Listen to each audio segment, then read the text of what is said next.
نعرف أصحاب شهادات لم يجدوا وظائف ولم يجدوا مرتبات، ونعرف من لا يقرأ ولا يكتب أنعم الله عليهم وصب عليهم من البركات. السر: وأمر أهلك بالصلاة واصطبر عليها لا نسألك رزقا نحن نرزقك.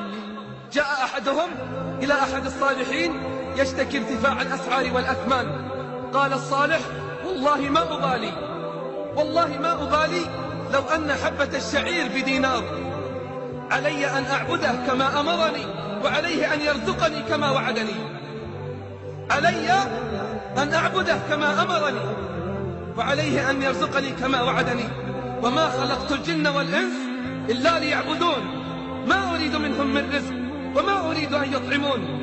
السر: وأمر أهلك بالصلاة واصطبر عليها لا نسألك رزقا نحن نرزقك والعاقبة للتقوى.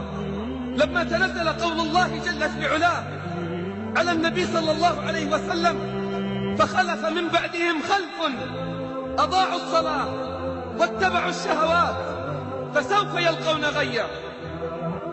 يقول النبي صلى الله عليه وسلم باكيا، يقول: يا جبريل تضيع أمتي الصلاة؟ يا جبريل تضيع أمتي الصلاة؟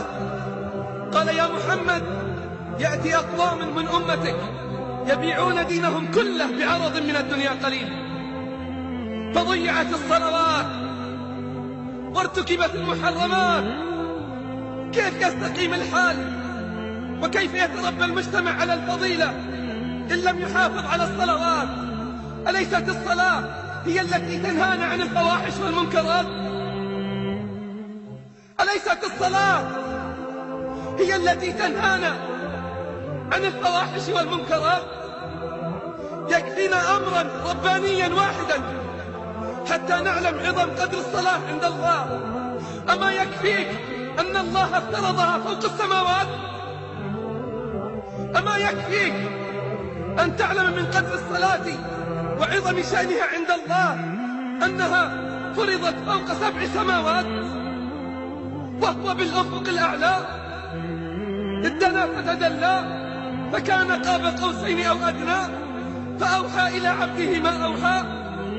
أمره ب50 صلاة فلا زال يخفف عنا حتى جعلت 5 صلوات بأجر 50، 5 صلوات بأجر 50.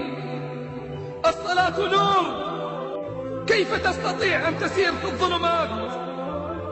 كثير يتخبطون، كثير يشتكون من الهموم والغموم، علاجهم الانضمام إلى صفوف المصلين. مآسي الشباب في كل مكان، وعلاجهم ادخلوا بيوت الرحمن، انضبطوا في صفوف المصلين.